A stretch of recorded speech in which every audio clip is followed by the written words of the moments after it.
Hello class. पिछले lecture में हमने मेल रिप्रोडक्टिव सिस्टम को पढ़ा था।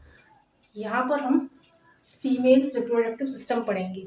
जो हमारा फीमेल रिप्रोडक्टिव सिस्टम होता है वो कुछ इस तरीके से होता है। इस तरीके से होता है। इसे हम कहते हैं स्टिग्मा, स्टाइल, ओवरी। ओवरी के अंदर हमारा ओव्यूल होता है।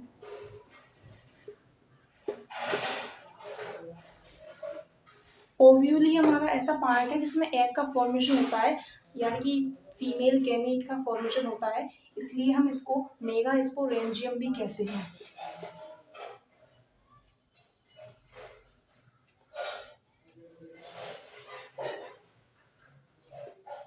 और जो प्रोसेस है हमारी मेगास्पोरेंजियम का फॉर्मेशन होने की, उसको हम मेगास्पोरोजेनेसिस कहते हैं। इस पूरे को हम पिस्टिल कहते हैं। अगर किसी फ्लावर में वन पिस्टिल है तो उसे हम मोनोकार्पेलरी कहेंगे, मोनोकार्पेलरी कहेंगे। अगर दो से ज्यादा हमारे पिस्टिल हैं तो उसको हम मल्टीकार्पेलरी करेंगे, मल्टीकार्पेलरी कहेंगे। अगर हमारे पिस्टिल फ्यूज्ड हैं तो उनको हम सिनकार्पस कहेंगे, सिनकार्पस कहेंगे। और अगर हमारे पिस्टल फ्री हैं तो उनको हम एपोकार्पस कहेंगे, एपोकार्पस कहेंगे। तो अगर हमसे पूछा जाता है कि पिस्टल कितने टाइप्स के होते हैं तो हम बता सकते हैं कि 4 टाइप्स के होते हैं। और इनकी फीचर्स भी बता सकते हैं किस बेस कैसे कैसे हमारे 4 टाइप्स के होते हैं।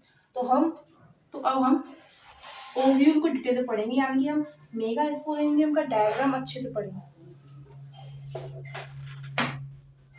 तो अब हम पढ़ेंगे स्ट्रक्चर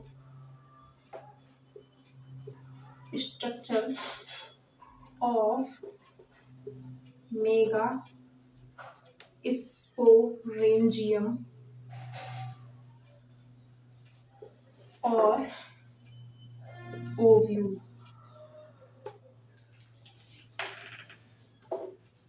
पहले हम ओव्यूल या मेगास्पोरेंजियम स्ट्रक्चर पढ़ लेते हैं, उसके बाद इसका फॉर्मेशन कैसे होता है, यानी कैसे होती है वो पढ़ेंगे। तो पहले हम इसका डायग्राम पढ़ते हैं। तो मैं इसका डायग्राम ड्रॉ करने जा रही हूँ। मैम फीमेल रिप्रोडक्टिव सिस्टम है जिसे हम काइनोसियम कहते हैं। तो उसमें जो पिस्टल होता है, कार्पस होता है, कुछ इस तरीके से होता है। ओव्यूल हमारा यहाँ होता है। तो हम इसे स्टडी करेंगे, इसका स्ट्रक्चर हम पढ़ने जा रहे हैं।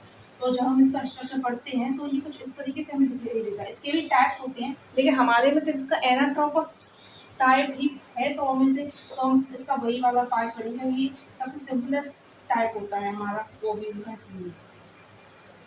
तो ये कुछ इस तरीके से होता है, इस तरीके से। तो हम इसे डिटेल में पढ़ेंगे।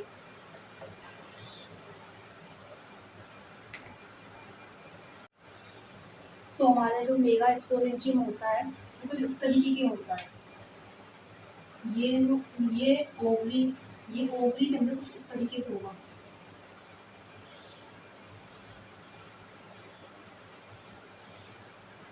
इस तरीके से ये ओवरी के अंदर होगा।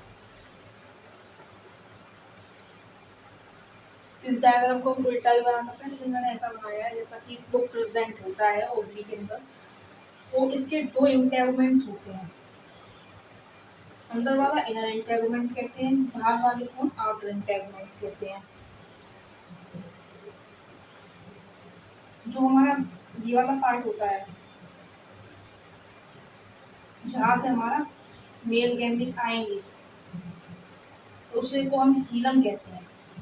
और ये जो आप ब्लू देख रहे हैं इसको हम वेस्कुलर स्ट्रैंड कहते हैं, या वेस्कुलर बंडल्स प्रेजेंट होते हैं। और ये वाला जो अपोजिट पार्ट होता है हीलम का, उसे हम चलासा कहते हैं, चलासा, या कोई उसे कलासा भी कहते हैं। और ये जो पूरा पार्ट है ये न्यूक्लियस होता है। और इसके अंदर हमारा एम्ब्रियो सेक होता है। एम्ब्रियो सेक में हमारे 3 एंटीपोडल सेल्स होते हैं और दो हमारे पोलर न्यूक्लियाई होते हैं, 2n।